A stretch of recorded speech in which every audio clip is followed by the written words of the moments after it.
welcome to our review of the year with me, Chris Stafford, alongside Nancy Gillen. This is Season 3, Episode 46, and we're recording on December 21st here. Very much the end of the year, a wrap-up. We're going to go through some of our favourite moments here, Nancy, but what a year it's been. I mean, when we look back on the year, was it hard for you to make your pick? It was, yeah. I think even though, I mean, there's been like a lot of challenges this year because of, well, mostly because of the pandemic. But actually, when you look at it in terms of like women's sport, it's been probably one of the best years in my memory for kind of female athletes and record breaking and breaking down those barriers that have previously been there. So even though, yeah, there's been those obstacles, it's been an incredible year for women's sport, and it was hard to pick my favourite moments. Yeah. All right. Well, we're going to get to them in just a moment. But I just wanted to say that while we've chosen a handful of remarkable performances from a variety of sports, which will always be standout achievements, they'll be personal bests for the athletes, and they'll go down in the history of their sport. But there are so many adjectives to describe what women have accomplished this year as the standards continue to improve and records are continually broken.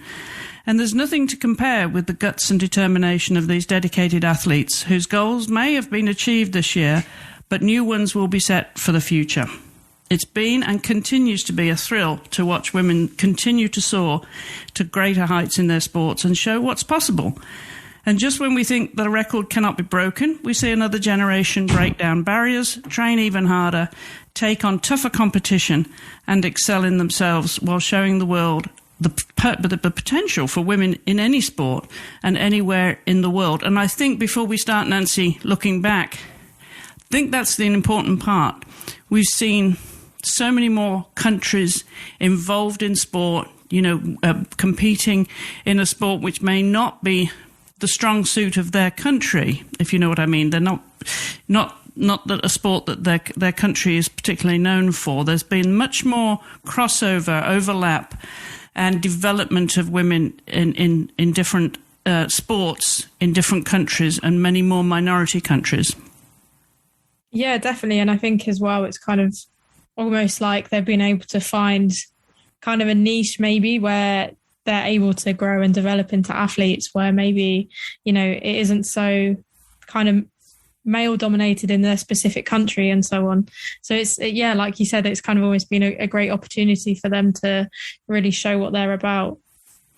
And of course, it's been an Olympic year. It should have been last year, but it did finish up being an Olympic year this year.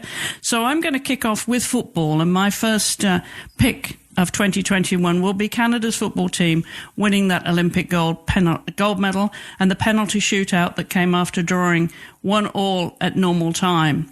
Now, Jessica Fleming took the spotlight on that Friday night in Tokyo, and she converted from the spot in the second half to equalise and scored Canada's first penalty in the shootout. Caroline Seeger had a chance to win the match for Sweden, but saw her penalty saved by Stephanie Labbe. In total, there were 7 missed penalties in the shootout, but after Jonah Anderson missed Sweden's fourth spot kick, Canada's Julia Grosso buried the winner. And the Canadian captain, Christine Sinclair, said, "Every single practice we worked on our penalty kicks, knowing that a lot of tournaments come down to them." And Canada had achieved previously back-to-back bronze medals at the London 2012 and Rio 2016 games. So this was a momentous journey for them. Having won another penalty shootout in their quarterfinal against Brazil, Canada beat reigning world champions in the USA in the semi-final to guarantee at least a silver medal.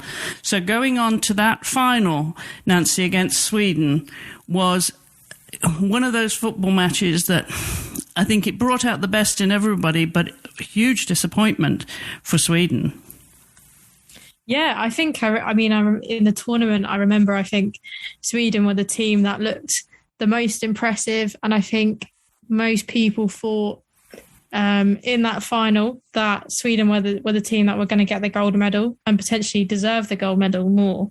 But then I think that's kind of almost what made the Canadian victory so even kind of more special, was because they were the underdogs and they had to fight against the odds to get that gold medal and made history while doing so. So, yeah, it was a it was quite unfortunate timing for us. Just it was in the middle of the night, I remember, so it was quite hard to watch. But it was a brilliant showcase for women's football. It certainly was. Well, my second pick is actually a marathon runner, and that is American Molly Seidel from Flagstaff in Arizona. She won the bronze medal in the Tokyo 2020 marathon with a time of 2 hours, 27 minutes and 46 seconds, and was the first woman from the US to win an Olympic marathon medal since Dina Caster's bronze in Athens in 2004. And then 3 months later, Molly finished fourth overall in the New York City Marathon with a time of 2 hours, 24 minutes and 42 seconds, which was the fastest ever by an American woman. And in the process, she won $25,000 in prize money. And it's the first ever marathon that's, in her first ever marathon, I should say, that was the Olympic trials for Tokyo, and she placed second. So the bronze medal she won was only while running her third career marathon, which is pretty extraordinary. I've picked this one, Nancy, because it showed tremendous guts, her running. I mean, the heat in Sapporo, as you know, was just blinding heat. But she showed incredible guts to take on the kind of competition she did. And, as we're coming to the last few miles, we were thinking, can she maintain this? Can she maintain this? And then you see the Kenyans coming behind her, knowing that they're the ones to beat, right? And I thought she produced one of those standout performances which will go down in history. Yeah, and I think, as someone, I've run a marathon myself, and obviously that, I'm nowhere near the level of those Olympians, but I think it did give me some understanding of what an impossible challenge it is. And, adding, that heat and humidity of summer in Japan, and the fact that she was very inexperienced in running kind of marathons and that level of competition, it was just, incredible. And I'm very excited to see what she does in the future. Yes, very much so. Yeah, we'll be following Molly next year and seeing what she can do, because obviously she'll have her sights set on Paris, which will be in 3 years' time, not 4 years, in 3 years' time. We'll have a lot more of that to come here on the show. Now, my third candidate for this review of the year is an American surfer. Carissa Moore, who's the world number one, and she's four-time world champion. Carissa is from Honolulu, Hawaii, so she grew up doing this sport from a very young age. I think her father taught her when she was just a toddler. Well, she took the gold medal in Tokyo as the sport found its way into the Olympic program for the first time. She dominated all her heats, and she beat the South African Bianca Budidag in the end. And in 2021, she won another world championship, successfully defending her title against Tatiana Weston Webb in a head-to-head match in the inaugural WSL finals. So a new sport. We have seen more new sports coming into the Olympics. We're going to see changes for Paris, and we're going to see changes for Los Angeles. But this one, I think, really made its mark. Did you get a chance to watch any of the surfing there, Nancy, from Tokyo? I was able to watch the highlights, but it was, again, the timing was a bit, it wasn't easy. I think because they were getting up so early in the morning to catch the surf. I think it was in the middle of the night here, but I was able to watch the highlights. And when I was at the Pan American Games as well in 2019, they had surfing there. So I was able to watch that live. And I think it's such a brilliant sport. I think it's quite, new and exciting. Carissa Moore, I think, kind of epitomizes the very best of surfing. And again, hopefully, I think for Paris, I know the surfing in Paris is in Tahiti, so I'm not sure what the time difference is going to be like for that. But hopefully I'll be able to actually watch that live on TV when that comes around. Yeah. Well, it was obviously thrilling, and well done to Carissa. She's had a standout year this year for sure.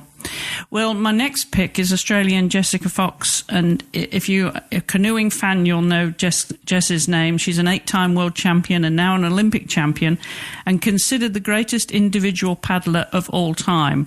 Okay, she did inherit some of this, of course, in her genes from her father and from her mother.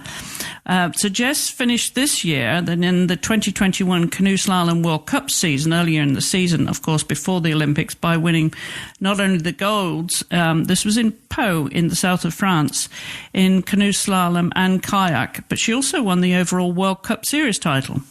And at the 20 Olympic Games, she won the bronze medal in the women's canoe slalom K1 and was also the fastest qualifier for the final of the inaugural C1 canoe slalom event. And she then went on to win the gold medal, beating silver medalist Mallory Franklin of Great Britain by more than 3 seconds with a penalty-free run. And then as an eight-time world champion and now Olympic champion, Jess, as I said, is considered the greatest individual paddler of all time. It's a phenomenal record that she has, and it's extraordinary. It seems hard that anybody can beat this, but as I said earlier, Nancy, we think these records can't be beaten, but then somebody else comes along. Yeah, it's, it just shows, I think, that every athlete probably always has to be on their toes because, like you said, records are never last forever. But, Jess Fox, I think I remember when I was back at Inside the Games when we used to cover the Canoe World Cups, she was always a name that was popping up all the time. It's just obvious that she was kind of head and shoulders above everyone else and already had a fair amount of records at that time. So, yeah, it's really great to see her kind of develop on that this year. Yeah. As I said, 8-time world champion, which is pretty amazing, and now an Olympic champion as well.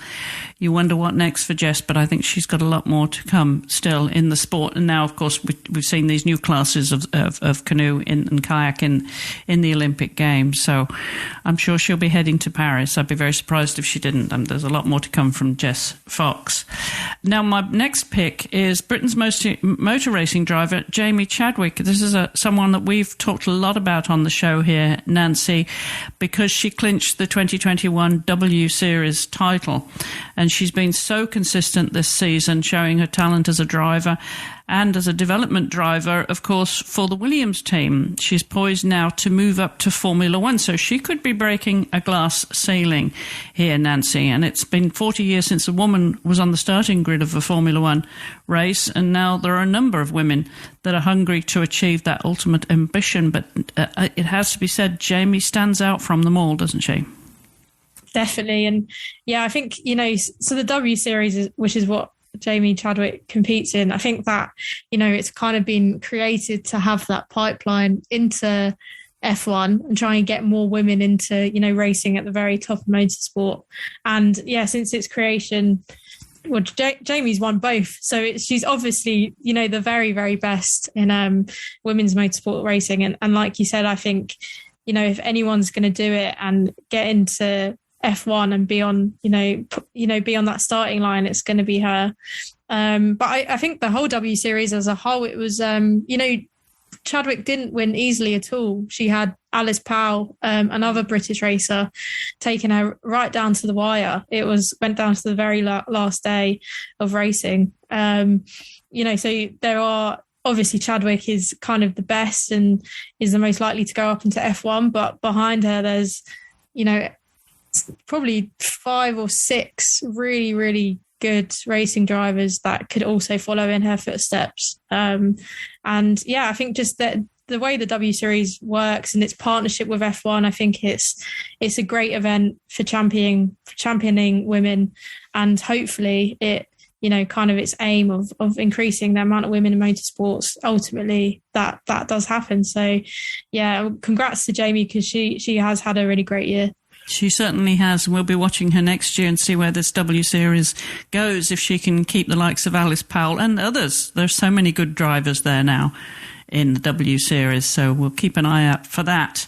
I'm going to stay with British athletes now for my next pick, and anybody who knows the sport of three-day eventing won't be at all surprised that the British team won the European Eventing Championships again. And now, by winning that, this team this year was all women, which is not surprising. I mean, as you know, in eventing and in equestrian sports, the Olympic disciplines, men and women compete on equal terms. And this team were just a star-studded team, so much experience amongst them. That was Nicola Wilson, of course, Peggy March, Sarah Bullimore. And Nicola Wilson, she'd recovered from a broken neck in 2019 to get back into full fitness and become a part of this team. They won not only the team gold medal, but Nicola became the individual champion as well. So shout out to them.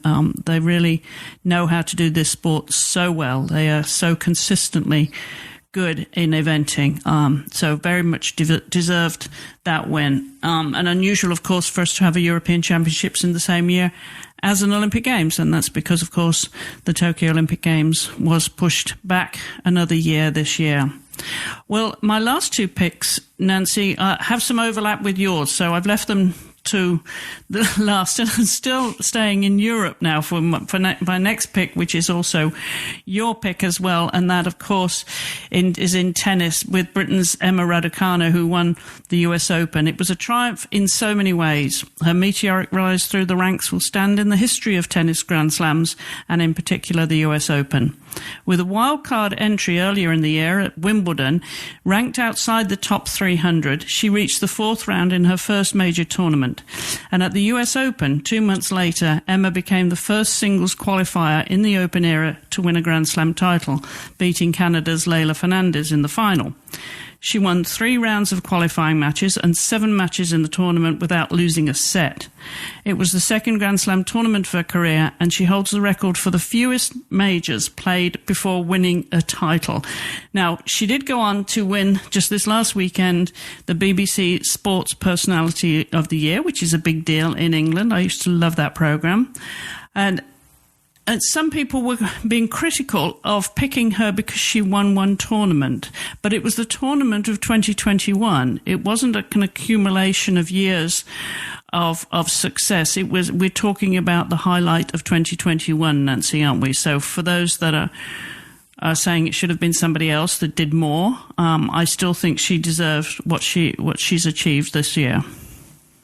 Yeah, I think it's. I think as well, that idea, I think people that say that maybe don't really understand tennis. You've only got the 4 Grand Slams in the year, and the idea of doing, winning multiple Grand Slams in a year is really hard. Like hardly anyone does it. And also I think it's more that Raducanu's victory was just so historic and so groundbreaking. I think what other athletes had done that were nominated, as amazing as their achievements were, it has kind of been done before. But I think Raducanu becoming the first ever qualifier, male or female, to go all the way through qualifying, all the way through the rounds of the Grand Slam and win the US Open is absolutely incredible. It's like in football, if like a non-league team won the FA Cup, it's just all, the odds on it are next to, absolutely impossible.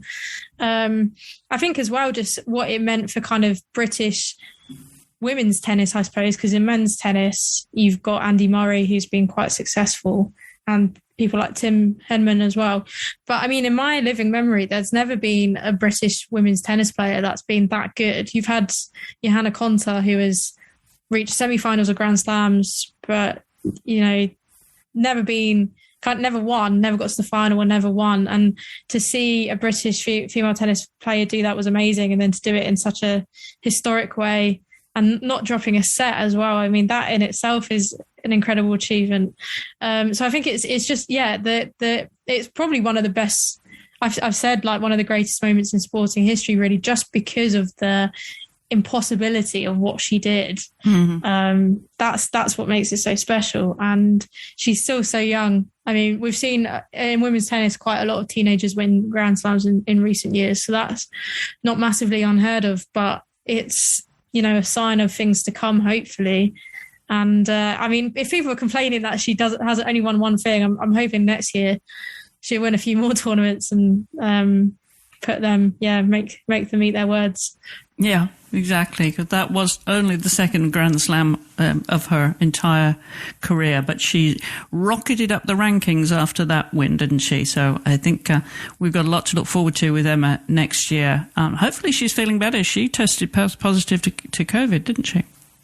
Yeah, so I think she probably is nearing the end of the isolation now, but yeah, she's in Abu Dhabi isolating. Yeah, so probably disrupted her preparations for the Australian Open a little bit, but I think there's probably enough time between now and the start of that tournament for her to get up to fitness, and hopefully she's feeling okay.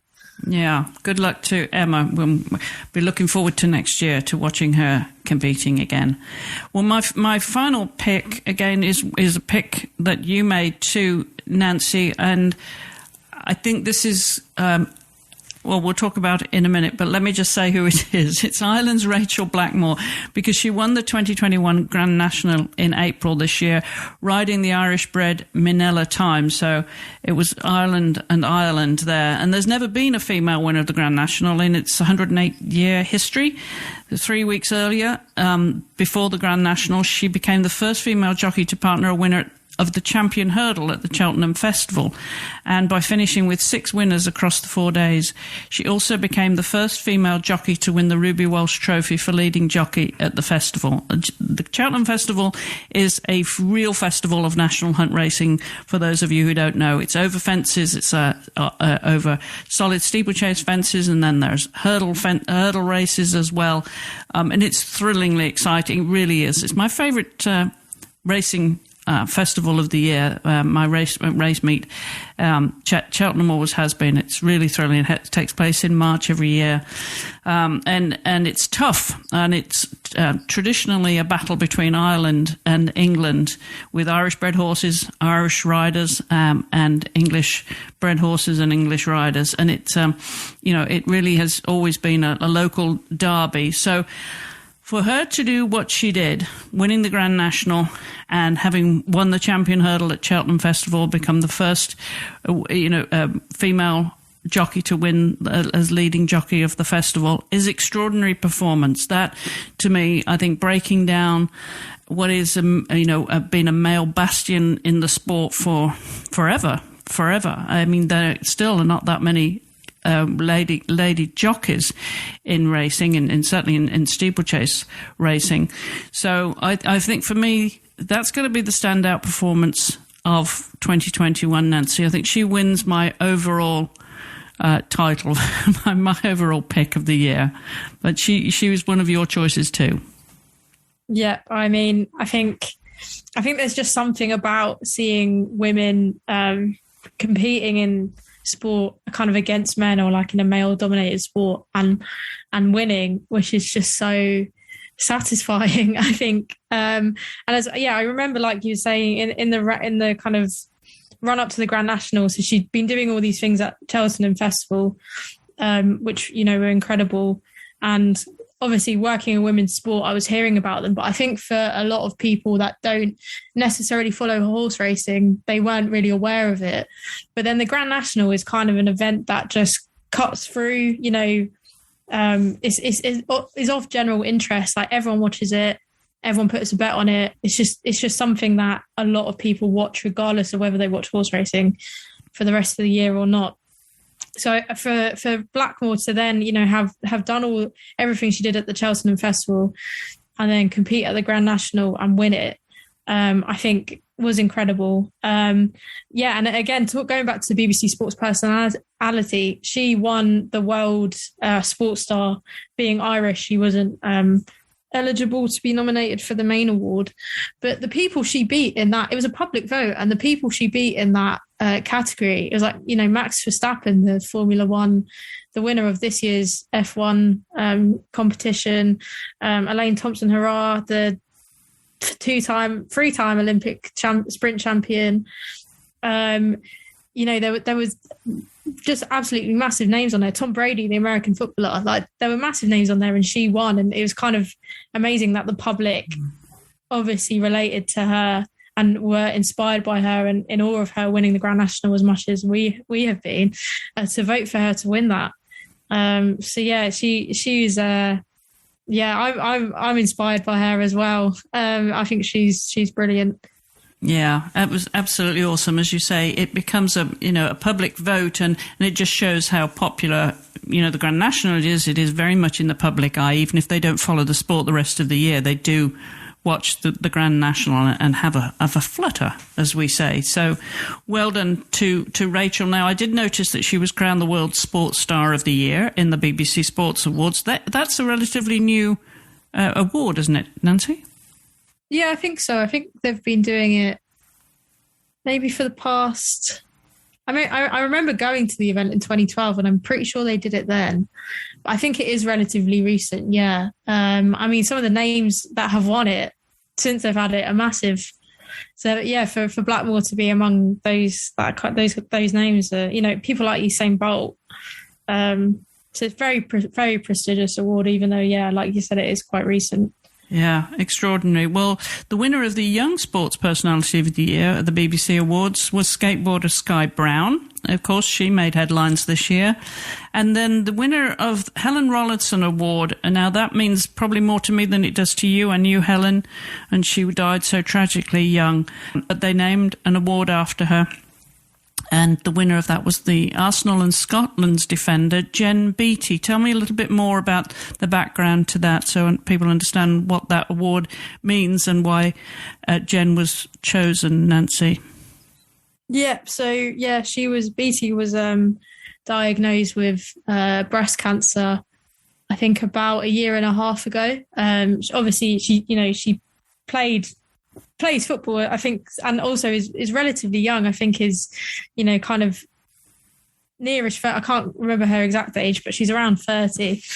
So kind of very young to be diagnosed with cancer. And she, luckily they found out about it early enough that she didn't need chemo. So she had radiotherapy instead. And then has thankfully made a full recovery.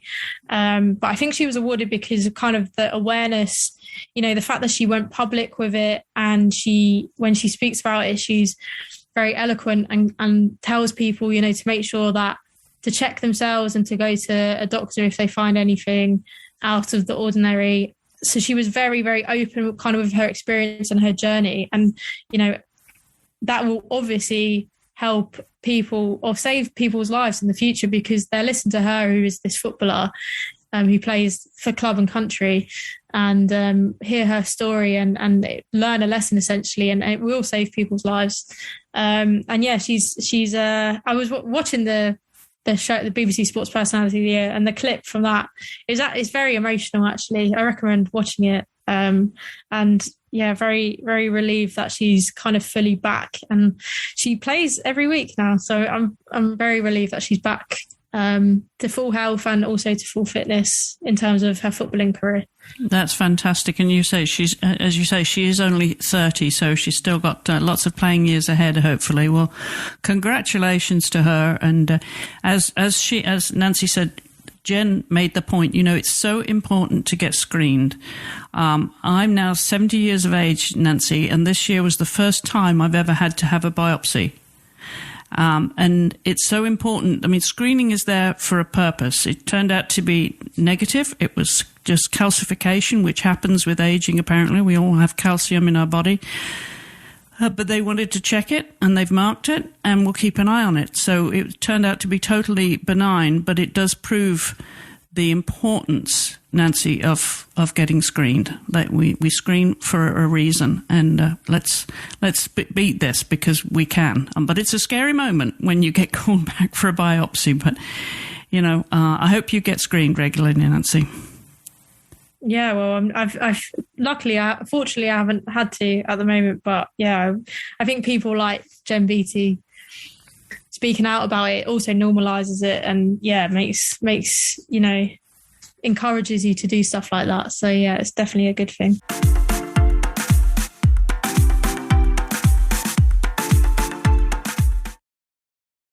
We're going to move on to your other picks now, and you had mentioned her earlier. I know she's one of your favourite athletes of all time, I think, possibly, is Elaine Thompson-Herah.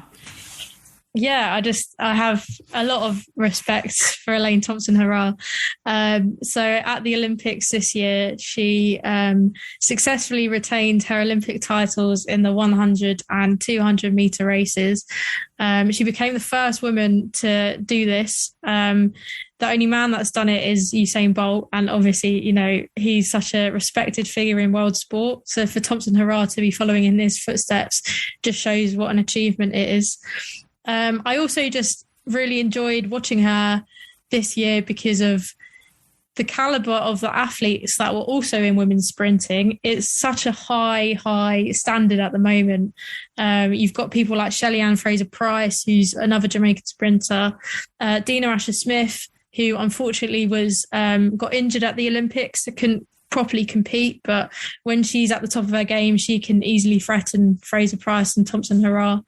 Sha'Carri Richardson came out of nowhere this year, and obviously a bit of a controversial character and wasn't at the Olympics, but again, in terms of her actual performances on the track, she is a very fast runner. And it was just, I think, Thompson-Herah almost holding off all these threats, and particularly in the Olympics from Shelly-Ann Fraser-Pryce, to beat her and to run so fast. And then I think it was 10.61 that she ran at the Olympics in the 100 meters. And then the fact that she didn't give up, kind of just stepped back. She was like, I've got my 3 gold medals from the Olympics. She actually, at a Diamond League event a few weeks later, ran 10.54. So shaved off her personal best by quite a considerable amount, and is now just inches away from the women's world record, just Florence Griffith Joyner's world record from 1988, which is 10:49, isn't it? I think. So, she's so close to it. And I think if anyone's going to break that world record that has been in place for so long, it's going to be Thompson-Herah. And unfortunately, it didn't happen this year, but I think if she continues in the form that she's in, and, she's 28, she's got a lot of time, she'll definitely get that world record. Yeah. How exciting is that to look forward to? My goodness, as you say, it's so competitive. And I think then we might see a change in this hierarchy next year. But it seems you've almost got to have a double-barreled name, because this is very much a double-barreled name club, isn't it? Yeah, it's really annoying writing headlines with these athletes in, because it's always too long. But yeah, it's a weird quirk about women's sprinting. It does seem like you need a double barrel name. All right, well, we're going to move on to somebody now who has a very simple name, 2 syllables in each name, Fallon Sherrock. And we've talked about her several times on this program, Nancy, and I know the World Darts Championship just happened and she got beaten. She's on her way home, so to speak. But tell me a little bit more about how did she do in this competition, and why you've picked her for the review of the year. Yeah, so Fallon Sherrock again is, I think, quite similar to Rachel Blackmore in that she competes in essentially a male sport, or a male-dominated sport. There's no gender split. And she first kind of burst onto the scene in 2019 when she won a match at the World Championships, and was the first woman to ever win a match at the World Champs, and then went on to win a second match as well, and then went out in the third round. Unfortunately, this year she did lose in the first round of the World Championships, although it was a really, really good match. It went right down to 5 sets, the 5th set, deciding set. So she fought hard, but unfortunately didn't win. But despite that, she still, in other areas of darts, is still breaking ground massively. So she became the first woman to reach a televised PDC, so the darts kind of governing body final. And the only person that prevented her from winning the tournament was a 3-time world champion, Michael van Gerwen. And she also became the first woman to reach the quarterfinals of the Grand Slam of Darts in November as well. So for me, I think I'm so in awe of her, because she has this very kind of masculine sport, and she just goes in there and always seems to perform at the very highest of levels. I know apparently I've heard in the more kind of the events that are on less of a big stage, you're kind of week in, week out darts, she doesn't perform as well as when she's on there on the stage. It's like she thrives off the pressure, and just continually breaks ground. And I'm sure, again, even though she lost in the first round of this World Champs, she'll be back. She's got many, many years to play, especially in darts. They go on for years. And she's pretty young. She's in her 20s. So she'll be playing for a while to come. And I think every year she plays, she keeps breaking records. So, that's why I picked her. Yeah, I hadn't realised she was in her 20s. So, gosh, there's many years to come. She can continue to improve. She's 27, I think she is. She's only like 2 years older than me.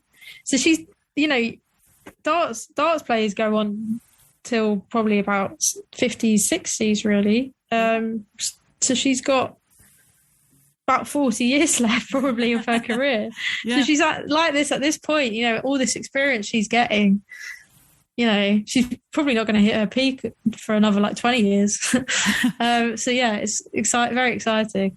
Yeah, because as you say, it's the experience that she's getting, and also getting used to that pressure, in that, which really is a very, very tense environment, isn't it? An indoor environment and very rowdy crowds that have had a few to drink. I mean, talk about a male atmosphere, male-dominated sport. She's right in the thick of it, isn't she?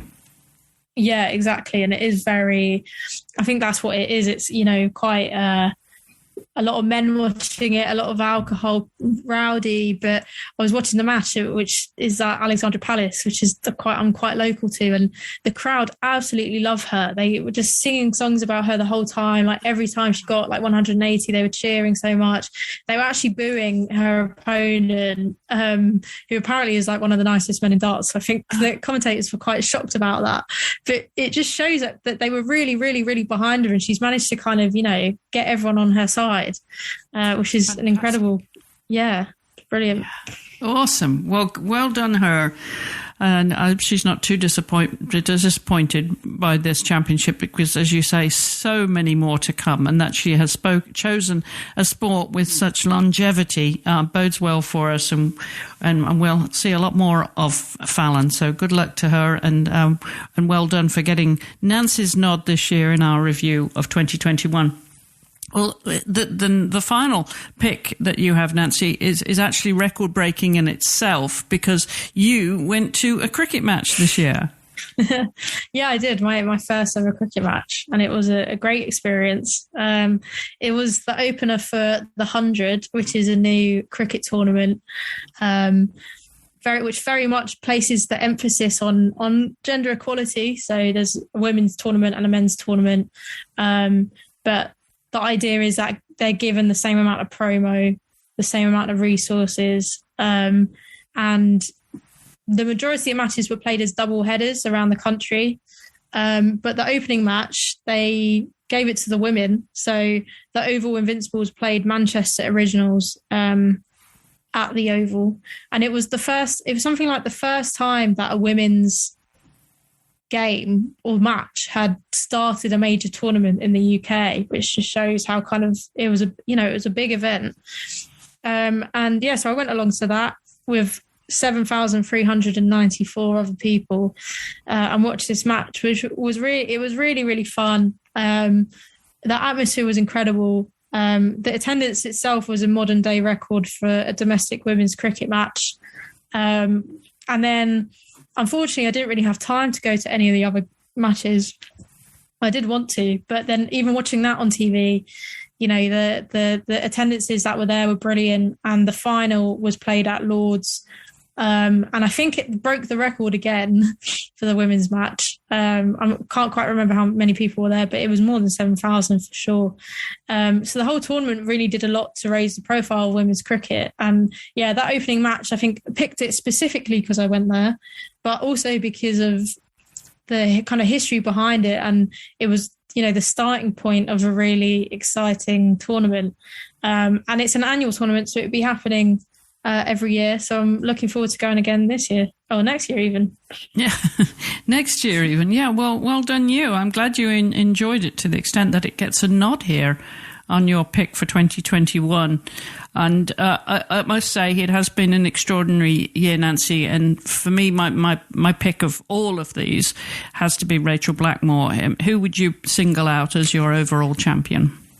I personally am going to go with Emma Raducanu. I think just because I think the British affiliation, just having, that pride of an athlete from your country doing such a remarkable thing. I think what she did for women's sport here women's tennis already has quite a lot of parity, but I think, say when she won BBC Sports Personality of the Year, she was the first female winner since 2006 in 15 years. So it's that kind of, she's reaching a new level for women's sport here. And I feel like maybe even if she doesn't go on to win anything else, she's done such an incredible thing. So for me, it's her. I think that was definitely my favourite moment. But it's very hard to choose because it was, as we've just proven, it was such a brilliant year for women's sport. Yeah, it certainly was. And we hope that you've enjoyed our coverage too, because as I said, we've now in season 3, it's episode 46, and we're going to take a break now over the holidays and come back with a new look to the show. And so Nancy and I are going to come up with a new name for the show, just to give it a fresh coat of paint. I think it's time, isn't it? I can't remember how many episodes we've done, but 3 seasons and usually a weekly show. So that's a lot of episodes, Nancy. It's, what is it, 150, something like that? Yeah, a lot of it just shows how much women's sports news there is every week.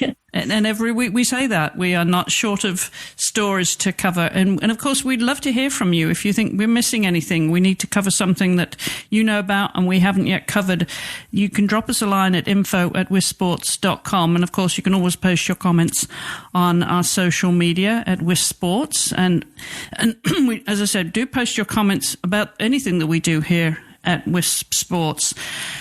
And I want to thank my co-host, Nancy Gillen. Nancy, for being beside me every week. We have stood fast through the pandemic, through the Olympic Games. We've got another Olympic Games to look forward to in a couple of months. It's been fun having you on board. You've become quite the oracle of women's sports. Well, thank you for having me. And it's because of you, letting me be here that has developed my knowledge so much. And I think winter sports is what I'm learning most about every week. I've learned who's winning the skiing World Cup and stuff like that. So yeah, thank you so much for having me. It's always a pleasure to do this show. Terrific. Well, I know you've enjoyed a change yourself, a personal change, moving from inside the games to Give Me Sport Women, and having fun over there, extending your horizons too on a personal level. Yeah, definitely. And I mean, here, next year we've got, in England alone, we've got the Women's Euros, the football tournament, and then the Commonwealth Games as well. And I think where I am now in my job, I'm in absolute prime position to go out and cover those events, and I'm very excited for it. So yeah, I'm really looking forward to the next 12 months. And if you've missed any episodes, if you've been to sleep since, when was it, the London Marathon, October? Just to remind you that my friend here did complete the London Marathon. So that's another personal best for her, a personal achievement. And you were telling me, Nancy, you've got plans for next year. Tell our listeners what you're going to do for your running career. Yeah, so I'm thinking of doing the half marathon in Cambridge in March, trying out a trail half marathon in the Lake District in May.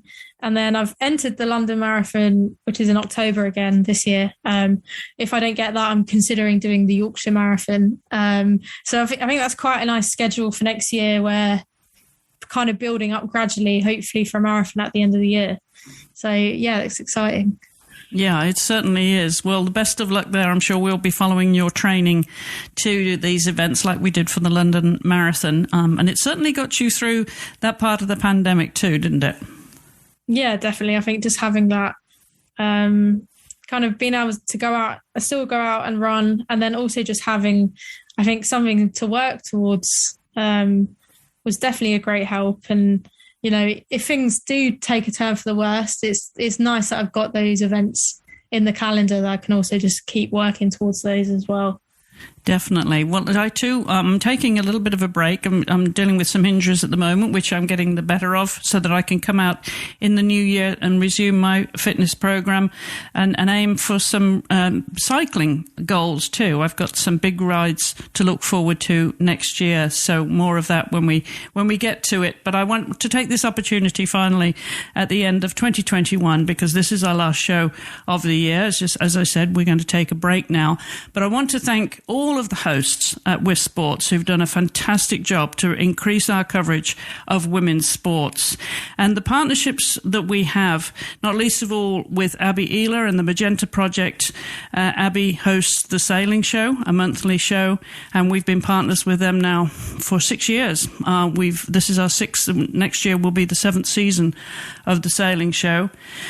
We've also had a partnership with the We Coach organisation, and Megan Kahn has been the host alongside Marcy Cornegay for that show. And again, thanks to them. I know both of them have since and very recently left the organisation. So good luck to them, and we'll be waiting to hear if we'll be continuing with that programme, the We Coach podcast, because that has been tremendously popular in spreading the word for coaches, for women coaches in all sports. And also our partnership with the Tucker Centre for Research with Women and Girls in Sport. That show, the Tucker Centre Talks podcast, has been hosted by Dr. Nicole Lavoie, and we enjoy that partnership with them. Looking forward to a new season in 2022.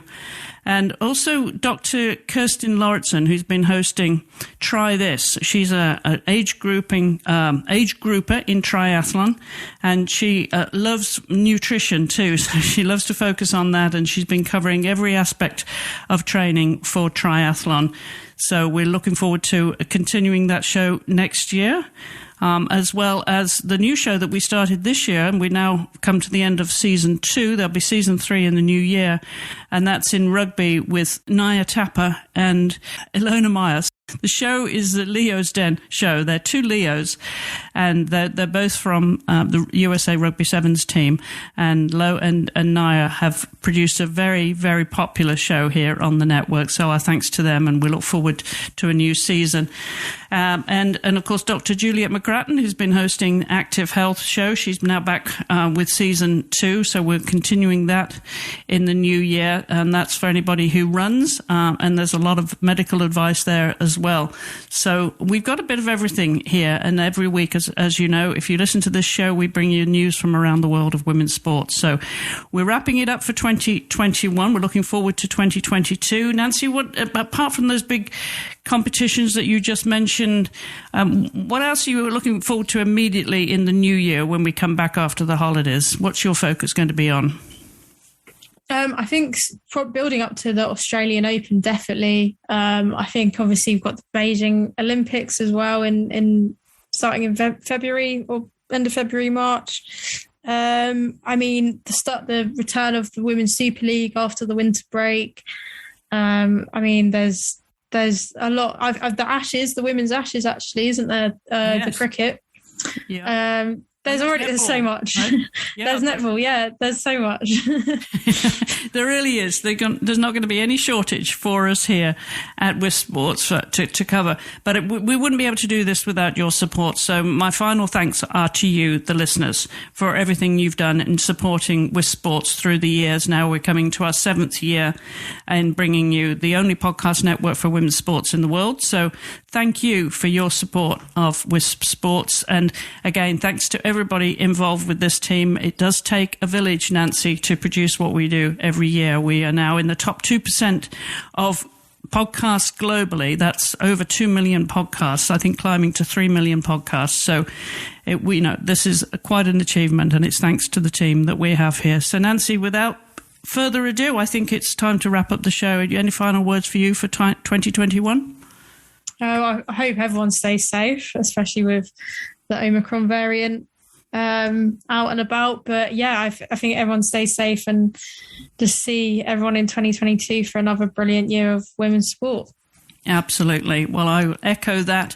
Stay safe, everybody. Have a wonderful Christmas holiday season, where however you celebrate and wherever you celebrate. Keep training if you're in training, but enjoy a little bit break too, like we're going to. And then we'll be back in 2022 with more coverage from around the world of women's sports. So until then, thank you all for listening. Goodbye for now.